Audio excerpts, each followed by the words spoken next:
Buenas tardes. Nos disponemos a dar el parte médico relacionado con el COVID-19 en Yucatán. Doctora Anaí. Gracias, doctora. Buenas tardes. Este es el parte médico de este martes 16 de febrero. En los últimos días se ha registrado un incremento importante en los ingresos hospitalarios, por lo que pedimos a la población no bajar la guardia y continuar actuando con responsabilidad y siguiendo las medidas sanitarias para evitar comprometer nuestra capacidad hospitalaria e interrumpir el proceso de reactivación económica. Como se ha informado, el domingo 14 de febrero llegaron a Yucatán 15.630 dosis de la vacuna AstraZeneca contra el coronavirus. Según consta en el último corte realizado hoy martes 16, el avance es del 21.3%. En esta etapa se está vacunando a adultos mayores en los municipios de Valladolid, Motul y Concal. Como hemos señalado, en la reapertura económica los datos más importantes son la ocupación hospitalaria y los ingresos diarios. El día de hoy tenemos 207 pacientes en hospitales públicos, 27.344 pacientes ya se recuperaron, no presentan síntomas ni pueden contagiar. Esta cifra representa el 87% del total de contagios registrados, que es 31.456.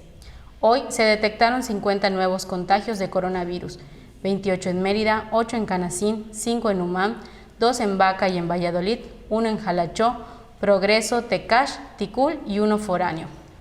De los 31.456 casos positivos, 267 son de otro país u otro estado.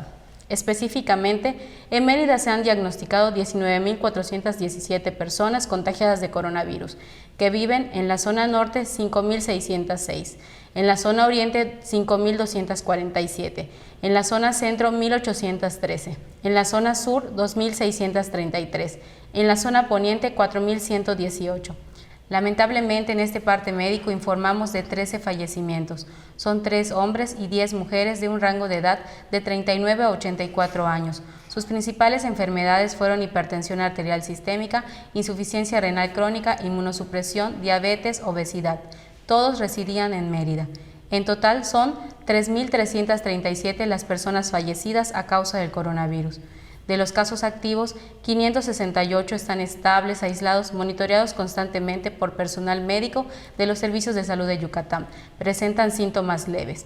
Como ya mencionamos, 207 de los casos positivos están en hospitales públicos y en aislamiento total. Hay otros pacientes a la espera de diagnóstico. El rango de edad de los casos es de 1 mes a 99 años. Los indicadores semanales de nuestro semáforo estatal de salud marcan color naranja. Como hemos informado, el semáforo estatal de salud se va a dar a conocer cada 15 días con la finalidad de homologar fechas de presentación con el semáforo quincenal del Gobierno federal. Hasta aquí el reporte, doctora. Muchas gracias. Continuaremos informando todos los días por este mismo medio. Muchas gracias.